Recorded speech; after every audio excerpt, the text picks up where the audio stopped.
Bien, tenemos el placer de contar con la presencia de la doctora Dianiris Perderó. Ella es abogada junto al doctor Freddy Castillo, del amigo y pariente Winston Rizic.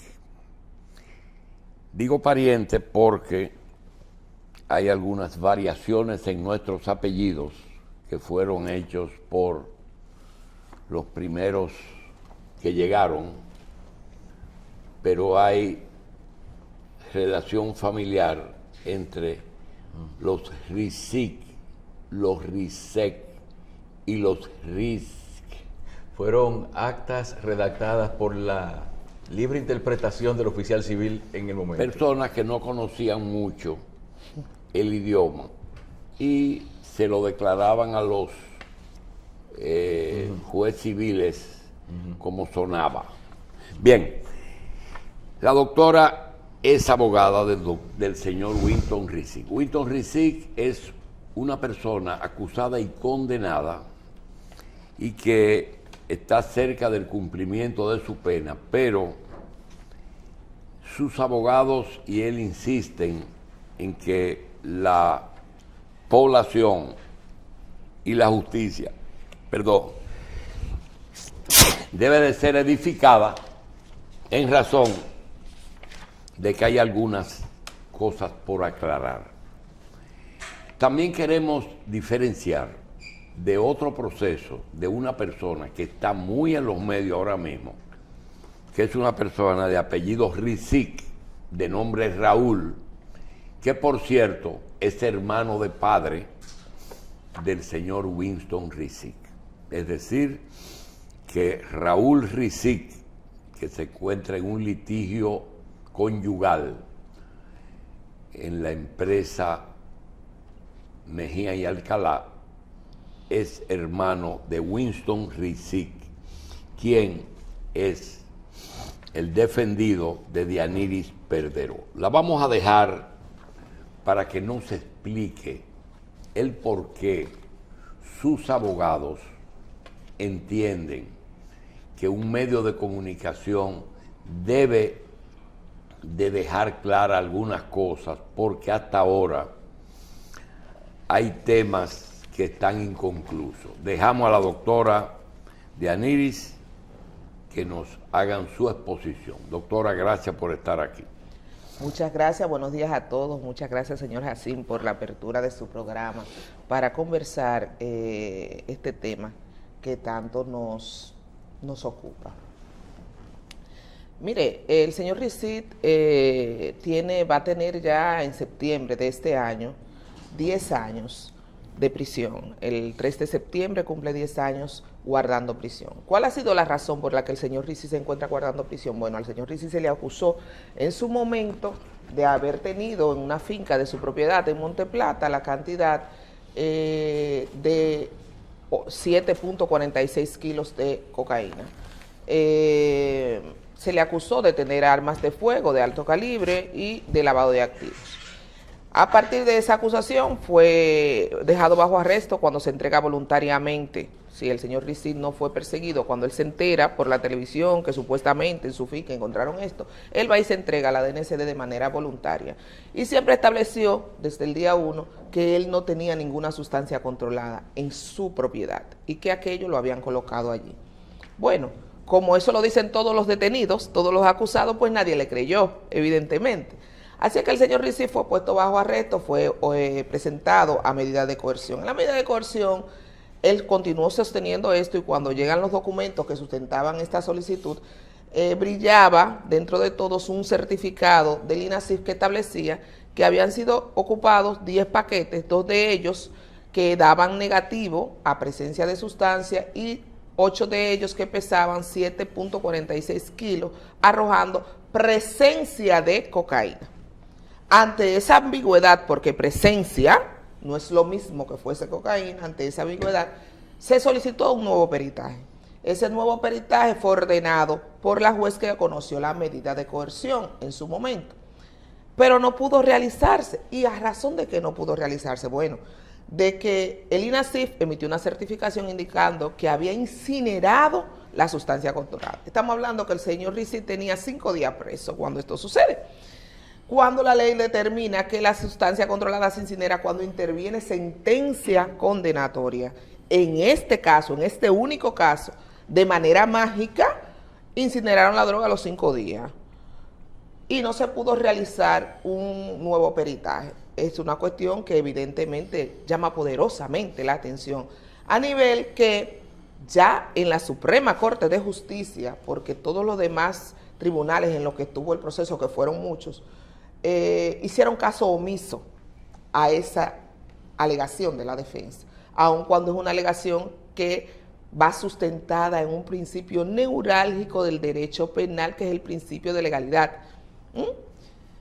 Aún así, los demás tribunales se colocaron de espaldas al principio de legalidad y a la seguridad jurídica. La Suprema Corte de Justicia, gracias a Dios, entendió y estableció en su sentencia, que la tenemos por acá, número 250 del 2022, que ciertamente no existía sustancia controlada a partir de ese certificado, que no podía establecerse con certeza, porque incluso la sentencia de la Corte estableció que se trataba de trazas, y las trazas no están tipificadas en nuestra norma jurídica, de tal suerte que la Suprema Corte de Justicia, en virtud de ese principio de legalidad y el principio de seguridad jurídica y el principio de taxatividad, decidió descargar al señor Risit respecto de ese tipo penal. Y entonces, ¿qué nos queda? Lavado de activos y la ley de armas. Doctora, incluya en su exposición una pregunta que se hace mucha gente que ve la revista pero que no está empapado o empapada de el tema, y nos dice lo siguiente: si el señor Winston Risit está a días o a meses, a pocos meses de cumplir 10 años de prisión y que eso lo pone en libertad total, ¿cuál es el interés de demostrar que el proceso estuvo viciado o incorrecto si a la larga ya cumplió? ¿O existe alguna posibilidad de que el Estado le pueda reponer el daño? Mire, el daño ocasionado al señor Risit es imposible de resarcir, porque así le paguen 10 años de su vida perdido en una cárcel, son irrecuperables. Sin embargo, el señor Risit, que cuando yo entré a trabajar con él, mi primera recomendación fue: señor Risit, retire esos recursos y vamos para la ejecución y vamos a solicitarle la libertad condicional o un cumplimiento especial en virtud de las enfermedades que padece al día de hoy. Y el señor Risit me dijo: no, doctora, esa no es mi idea, yo no voy a claudicar porque yo no soy narcotraficante, porque yo no tenía droga y porque yo necesito recuperar mi nombre. No solo recuperar su nombre, también el señor Risit le fueron incautados una serie de bienes adquiridos incluso con anterioridad a la ley de lavado, y aquí volvemos al principio de legalidad y a la seguridad jurídica. Si el señor Risit le han sido incautados bienes, incluso la casa materna donde él nació, y el señor Risit tiene 60 y pico de años. Si bienes adquiridos por su familia en el 70 y tanto, con título, y están incautados. Y entonces, evidentemente, imagínese usted su señora madre, una señora que vive allá en Nagua, en su casa, que ya es octogenaria, padeciente de muchísimas enfermedades, que la muevan de su casa. Eso implica una muerte prácticamente segura para una persona octogenaria. Entonces el señor Risit se ha negado por 2 razones básicas: su nombre y los bienes que le tienen incautados, que no son provenientes de ninguna actividad ilícita. El señor Risit, que proviene de una familia que gracias a Dios no venía con una mano adelante y otra atrás. ¿Y quedarían incautados esos bienes? Están incautados. No, pero al final, vamos a suponer que él cumpla. ¿Esos bienes quedarían incautados o con su libertad también le devolverían sus bienes? Quedan incautados hasta tanto el recurso que interpusimos ante el Tribunal Constitucional sea decidido. que entendemos nosotros va a ser decidido a nuestro favor, porque sostenía hace un momento que el señor Ricí le fue retenido el tipo penal de lavado de activos. ¿Bajo qué argumento lo retiene la Suprema aun cuando ¿Qué lo es eso, descarga? doctora? Eso son las cuestiones supuestamente ocupadas en la casa del señor Ricí. Pero ante una droga que no era droga, yo creo que vicia cualquier otra cosa. Yo creo que cualquier otra cosa que esté ahí queda lacerada, queda con un manto de duda ante la situación de que le han colocado una droga que no era droga para llevarlo a prisión, porque él siempre ha sostenido que eso no era de él y hoy día fue descargado de ese tipo penal ante la Suprema Corte de Justicia. La Suprema Corte de Justicia le ha retenido el tipo penal de lavado bajo el argumento de que es un tipo penal autónomo y que es cuestión que es cierta desde el punto de vista didáctico. Sin embargo, este tipo penal autónomo es, por ejemplo, para una persona que le estén acusando de lavar o de blanquear el dinero de un tercero.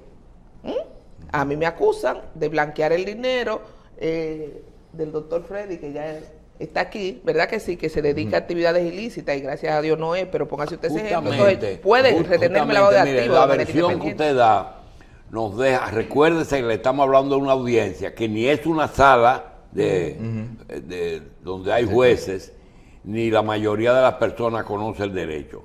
El doctor Freddy Castillo es parte de la defensa y aquí se ha dicho, doctor, que entre las cosas que se dieron, que trazas no es una prueba real. Aquí se ha dicho que sus bienes están confiscados y nosotros preguntamos el por qué, si en pocos días él queda en libertad, por qué él hace esfuerzo por demostrar su inocencia si nadie le va a resarcir sus 10 años de prisión. La otra es, que la hago yo, ¿quién es o qué fuerza se mueve o se movió para implementar un expediente de narcotráfico, acusaciones y pruebas que ustedes insisten en que carecen de veracidad? Le vamos a dejar el tiempo que usted quiera para que después de la doctora, que fue bastante clara, usted nos explique esas cosas. Pues bien, el asunto no es que nosotros entendemos que es así. También Winton Ricí lo entiende. Y finalmente, la Suprema Corte de Justicia nos ha dado la razón cuando dice que nunca hubo droga, que no es posible retenerle droga. Nunca hubo droga. No es posible retenerle una violación a la ley de droga basado en las pruebas que se manejaron todo el tiempo. Sin embargo, en un principio lo condenaron por droga. Posteriormente lo llevan a un segundo juicio y le condenan por droga. Y cada vez que se le ha ratificado la sentencia, se ratificó por drogas. Ahora, pero si la Suprema dice que no hay drogas, aunque sea un mes o 2 meses, hay que ponerlo en libertad. Pero ahora de eso es que se trata. Ahí es donde está el gravísimo problema. Porque la Suprema nos da la razón, finalmente, cuando dice, no es posible retenerle el ilícito. Tiene que tomar esa iniciativa? Bueno, ya es difícil, ya tiene que ser el Tribunal Constitucional, porque es allá hasta donde ya ustedes hemos tienen dirigido. eso en el Constitucional. Claro.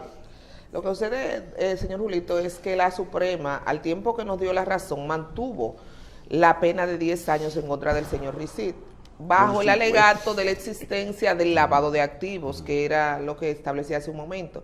Pero al señor Ricí no se le puede retener lavado de activos, porque a él se le acusó de lavar su propio dinero, producto del narcotráfico que él ejercía. Sí, mire, y si doctora, lo han descargado del narcotráfico, no le pueden retener el lavado de activos. Nosotros estamos elaborando, ojalá ustedes puedan participar en ella, un proyecto sobre esa palabra, porque me está pareciendo Que todo es lavado. como que eso es un acto de nacimiento. Toda aquella persona que se quiera meter preso, le ponen lavado de activos. se ha relajado la Esto infracción. es como una de esas cosas que la ponen en la finca a los becerros, a los... Porque es muy genérico.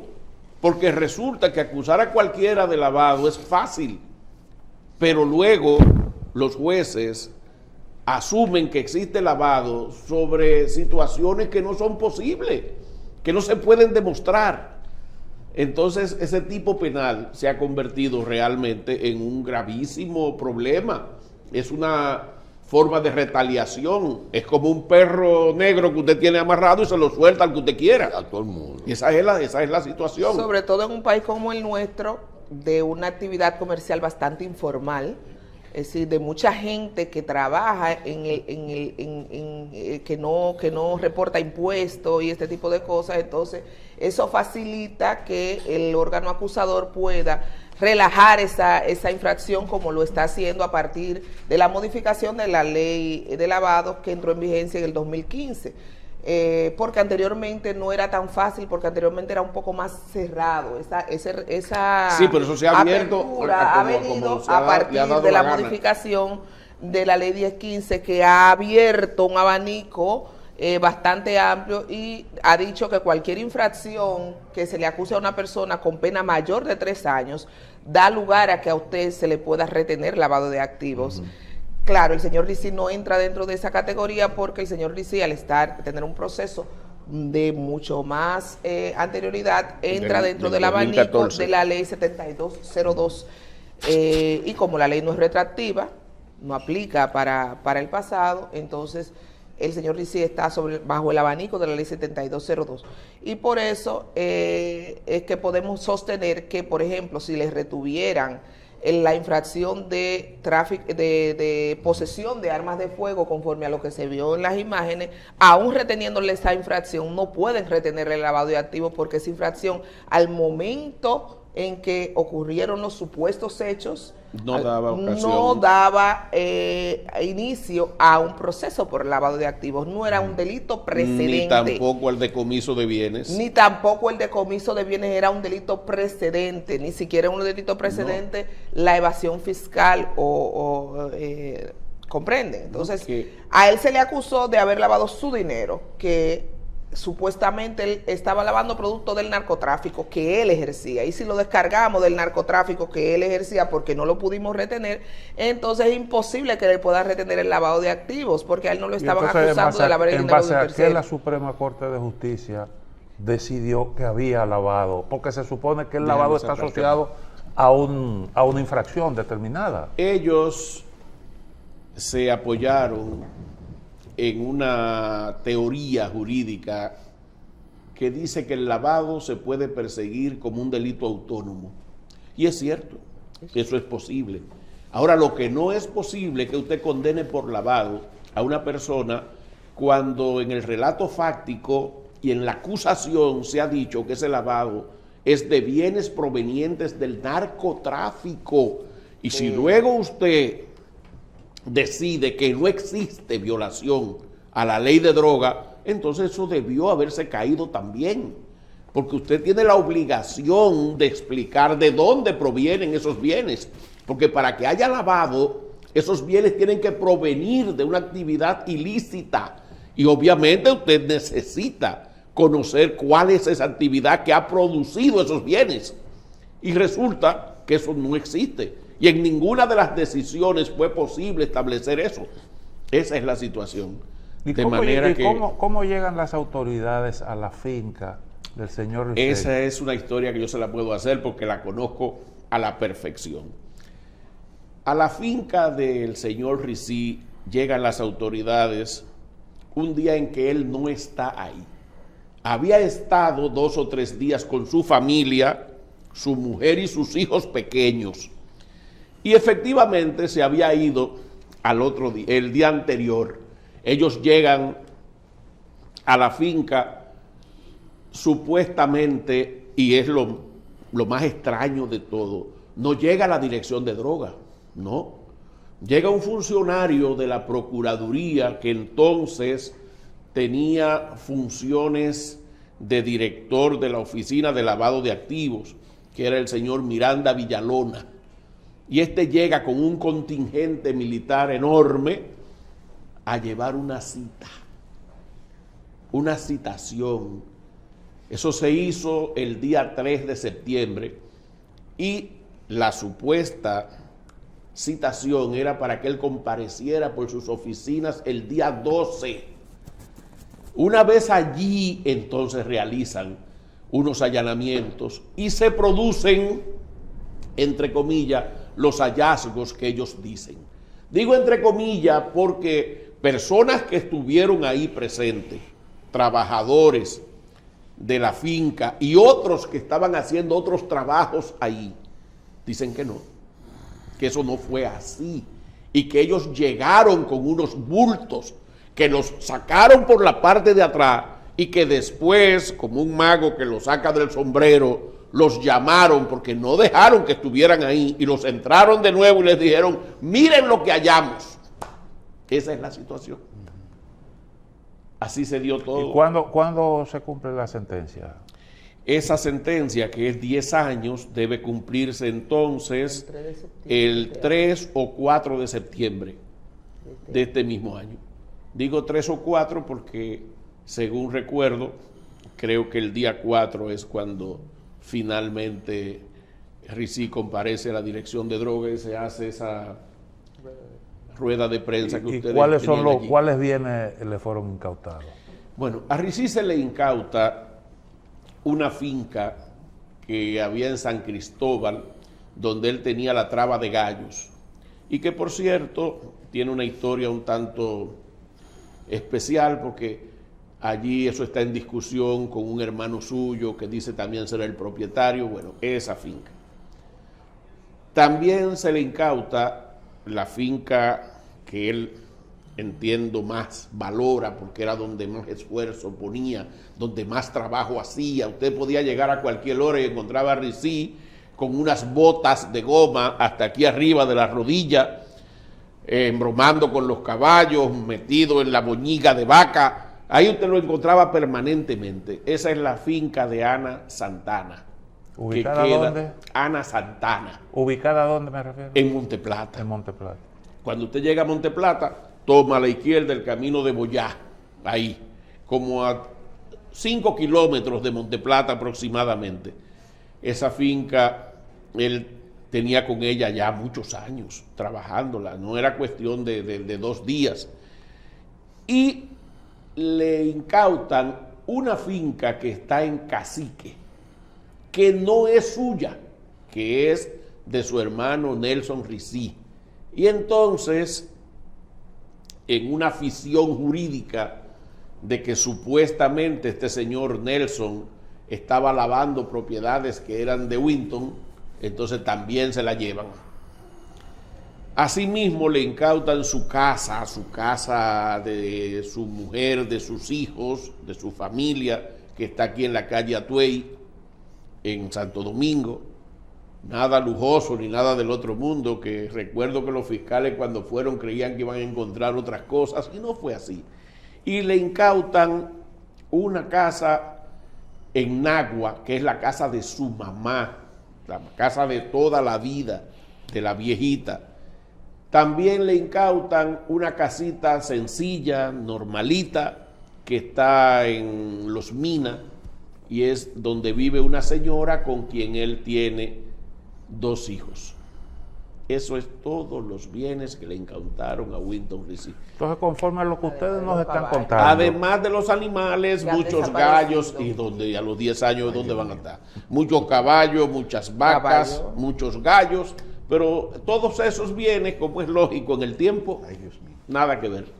Ya de eso no se puede hablar. Conforme a lo que ustedes nos están contando, parece que alguien quiso hacerle un daño al señor. Por cierto, ningún dinero, ninguna cuenta de ahorro, ningún depósito a plazo fijo, Ni nada en efectivo. ninguna inversión, ningún edificio, ninguna villa, nada de esas cosas. Eso no existía en el patrimonio de Winton Ricí. ¿Y de dónde vino la iniciativa de ese sometimiento inicial por el cual terminaron haciendo allanamientos, buscando pruebas y todo? Bueno, mire qué ocurre. Si todos recordamos, para aquella época había en el país una situación un tanto particular, Era un supuesto enfrentamiento que según la prensa enfrentaba a Winton Recy con otra persona del este, de la Romana. Y entonces eso estaba produciendo realmente mucha algaraca, al extremo de que este señor, Winton Recy, había sido objeto de por lo menos 3 atentados, incluyendo uno en su propia finca, que un comando que llegó hasta allá en una madrugada a asaltar esa finca no pudo conseguir lo que perseguía porque las personas que estaban con Recy pudieron repeler esa agresión. Entonces todo esto creaba un ambiente que quizás personas del gobierno de entonces decidieron que había que ponerle coto. ¿Y cuál fue la decisión que tomaron? La más sencilla. Vamos a crearle un caso a Recy, vamos a mantenerlo para este lado y vamos a crearle un caso al otro y vamos a mantenerlo para allá.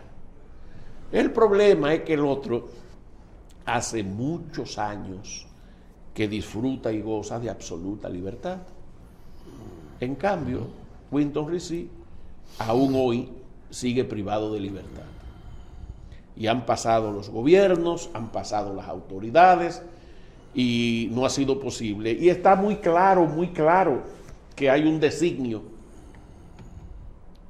que se expresó, ustedes no me lo van a creer, pero se expresó de forma terrible cuando en el juicio de envío, que primero fue en Monteplata 10 años, luego la Corte anuló ese juicio y ordenó uno nuevo en la provincia de Santo Domingo, en la primera sala de ese tribunal, y la juez, cuando le ratifica los 10 años, le dice en su cara: siéntase dichoso, señor Recy, porque usted está saliendo de este tribunal con una condena de 10 años porque los fiscales no apelaron ese aspecto. Si no, yo le echaba 20. ¿Y qué le reclaman ustedes al Tribunal Constitucional? Le reclamamos al Tribunal Constitucional que no es posible retener una condena por lavado de activos, en este caso particular, si ya se eliminó el motivo primordial, la causa eficiente por la que se suponía se daba ese lavado de activos. La exposición tiene como objetivo lograr el fallo constitucional. Así es. Claro. Nosotros no tenemos ninguna otra cosa que buscar. No tenemos más nada. Es decir, toda esa exposición es convencer al Tribunal Constitucional de que la defensa quiere que falle en ese caso. Y que lo fallen en favor nuestro y que hay algo anulen esa también decisión. que se nota, y es que aunque sean 2 meses, el imputado, el prisionero, lo que sea, quiere que lo revoquen ahora porque 2 meses para él es mucho, aunque haya cumplido 8 años. No, pero sobre todo por el estado de salud que él está, porque en verdad es terrible. Ese señor tiene cáncer de próstata, tiene problemas gravísimos de hipertensión y fallas cardíacas. Bien. Necesita urgentemente un cateterismo y eso no se ha podido conseguir. Y no lo han yo trasladado quiero decir para eso algo al médico. ante los abogados de Winton Recy. Nosotros hemos hecho esa invitación porque tenemos la denuncia de que es posible que aquí se esté llevando a cabo una práctica un tanto extraña, pero que se está haciendo común, y es que otra persona que esté imputado de delitos parecidos tenga el poder para mover justicia y lograr lo que se ha ganado en contra de él. No decimos el nombre porque no tenemos un documento que pruebe eso, pero tenemos la íntima convicción de que hay una persona que creo que guarda prisión o está en libertad condicional, que es que ha movido todo esto desde un principio, pero no tenemos la prueba. Yo estoy lejos de eso o ustedes se han limitado a lo legal. Nosotros estamos en el ámbito legal exclusivamente, pero eso no quiere decir que no tengamos noticias, que no sepamos cosas, que hasta nosotros no hayan llegado especies. Es que hay demasiado interrogantes, doctor. Porque es algo hasta que no una tiene jueza sentido. le dice, no te apelaron. No, pero hay un expediente. Hay un expediente. Hay un expediente abierto que tiene nombres y apellidos. Sí, lo que pasa es que dicen que esa persona mata. Y que ese denota. es el problema. Bueno. Un expediente que tiene Y que denota que interceptaciones. ciertamente hubieron mandatos, hubieron pagos para conseguir esa sentencia, para conseguir esa decisión. Está ahí, nosotros no. Y lo peor de todo es que los mismos fiscales que investigaron ese proceso y recibieron toda la información de los protagonistas de ese expediente son los mismos que luego van y acusan a Winton Rizzi, olvidando que efectivamente ellos escucharon todas esas confesiones. Ese expediente al que se refiere Freddy tiene interceptaciones telefónicas transcritas, Mire, escucha, donde se oyen las personas. Recibimos una Dándoles petición de que quizás ustedes necesitaban tiempo para la exposición. Ustedes todavía tienen 10 minutos, que son mucho en televisión, para decir cualquier cosa que crean que completa su exposición. Bien. Yo quiero hablar de un tema muy específico del proceso de Rizzi que tiene que ver con la extinción.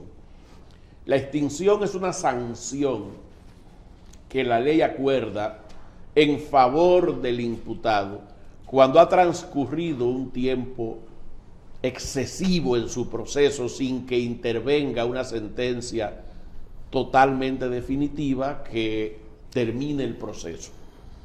En nuestro país la ley tiene esa sanción y la acuerda a un término determinado. 4 años. Pero es que no hay una sentencia definitiva todavía. No. Y el señor tiene 10 años preso. No, Sí. pero a lo que quiero llegar es que la Suprema Corte, cuando da su decisión última, dijo que no procedía a la extinción. A pesar de que cuando dio el fallo, ya él tenía 9 años de proceso y estaba totalmente claro que por lo menos 5 de esos años habían sido culpa exclusiva de las autoridades en el seguimiento de este proceso. Y aún dijo que no. Y nosotros pedimos esa extinción desde el juicio que se celebró en la provincia de Santo Domingo, cuando tenía ya 4 años preso. Y nos dijo el tribunal que no nos daba la extinción porque faltaban 8 meses. Sin embargo, 2 años después, volvimos y solicitamos la extinción en la Corte de Santo Domingo y se nos dijo que no se nos podía dar porque muchas de las dilaciones que habían en el proceso eran culpa de los propios abogados. Para entonces, Winton Rizzi llevaba 6 años preso. Y se lo solicitamos a la Suprema cuando tenía ya 9 años y estaba más que claro que la justicia había fracasado en este caso, que había sucumbido los derechos fundamentales de ese imputado. Y aún así, la Suprema Corte nos dice que no había transcurrido el plazo máximo del proceso. Ese es uno de los aspectos que estamos desarrollando frente al Tribunal Constitucional también, porque es una violación preclara de los derechos fundamentales de este ciudadano. Digo, una de ellas, porque en verdad han sido muchas. ¿Qué tiempo tiene la instancia que ustedes sometieron al Tribunal Constitucional? Importantísima pregunta. Esa instancia tiene unos 5 meses De octubre. y todavía no ha llegado al Constitucional. Ahí en esa Dianiri le va a decir algo a ese respecto. Mire, porque es importante destacar este tema de la prescripción. de la extinción, porque el tiempo ha transcurrido y ciertamente el imputado ha recurrido y ha ejercido su derecho, lo que establece la norma. Sí. De hecho, en una ocasión recusó al tribunal, pero esto, en virtud de la recusación, la Suprema la falló en meses, en 2 o 3 meses. Sin embargo, el tribunal duró para fijar la audiencia nuevamente 2 años más. Eso fue en la Corte de la provincia. Cuando se recurre en casación, la Corte de la provincia duró con el expediente engavetado 6 meses para mandarlo a la Suprema. ¿Y por qué lo manda a la Suprema? Porque yo personalmente fui a la Suprema e hice un lío en la Secretaría detrás del expediente, no literal. Ahora se ha interpuesto el recurso constitucional, de revisión constitucional, desde octubre del año pasado. Y todavía está en la Secretaría de la Suprema, ya que ustedes no adivinan por qué. Bueno, me han informado personalmente, porque después de yo mandar el paralegal de mi oficina varias veces, dije, déjame ir yo a hacer un turno, a ver qué es lo que está pasando. Cuando voy me informan que no se ha ido porque la Suprema no tiene alguacil para que cruce a la Procuraduría. En el mismo edificio. En el mismo edificio. Ay, Dios mío. En el mismo edificio, para que cruce a la Procuraduría al frente, a sus vecinos, a llevarle los recursos. Y yo me quedé, míreme, así, la miré y le dije, ¿en serio? No es posible. Yo, entonces, dije, no hay problema, yo lo voy a mandar a notificar. Y lo mandé a notificar eso recientemente. Estamos esperando que transcurra el plazo de contestación. ¿Cuándo va a conocer el Tribunal Constitucional? Pero por eso no se ha mandado. eso? Bueno, primero cuando lo llegue. reciba y aún no lo recibe. Aún la Suprema no lo envía. Ah, porque es la Suprema que tiene que enviarlo. Sí, no porque lo es a envía. través de la Suprema que entra el recurso. Mire, quisiera hacerle un llamado para finalizar al Tribunal Hay que Constitucional. hacer Y es mucho llamado. respecto a que al mantenimiento de sus precedentes. Yo sé que el Tribunal Constitucional es un tribunal excelente, es un tribunal que ha mantenido los precedentes y que ha dado excelentes decisiones casi en su totalidad, con honrosas excepciones. Tenemos un par de sentencias con las que quizás no pudiéramos estar de acuerdo, pero no necesariamente porque no estemos de acuerdo implica que no estén correctas. El Tribunal Constitucional tiene varios precedentes respecto al tema de la autonomía de la ley de lavados y ha dicho en reiteradas ocasiones que esa autonomía implica y puede ser retenida cuando a la persona no se le ha acusado directamente de cometer el delito precedente. Ha dicho en reiteradas decisiones también el Tribunal Constitucional que es necesario, es indispensable para que hablemos de lavado de activos, de que concurra ese delito precedente que debe ser objetivo, tangible, que tiene que estar ahí, que no está presente en el caso de Winston Rici. Bien. Como en el caso de Winston Rici ha pasado muchas cosas y por el simple nombre de Winston Rici a veces varían precedentes y varían jurisprudencia y varían cosas, entonces hacemos ese llamado. Señores, le damos las gracias a la doctora Dianiris Perderó, al doctor Freddy Castillo, y le decimos que si necesitan, si requieren tiempo para convencer a no sé quién, porque este es un problema que a veces uno no lo entiende, pues disponen de la revista. Gracias por estar con nosotros. Muchísimas A gracias. Muy continuación, amable y muy quisiéramos buen día. decirles algo. En el día de hoy leímos en las efemérides que se conmemora el independencia en Guyana. Y nos pregunta el historiador que por qué en las efemérides leídas aquí no se habla de la creación de la CELAC, que es la Comunidad de Estados Latinoamericanos y del Caribe, y que en el 22, hace 2 años, un día como hoy, se inició el conflicto armado entre Ucrania y Rusia. Que eso o hay que recordarlo o en algunos casos hay que celebrarlo. También se conmemora el aterrizaje, debe ser el alunizaje del Odiseus en la Luna, que fue un hito en la historia humana. No salió en ninguna parte. Bien, nos despedimos hoy de ustedes hasta mañana, sábado agropecuario.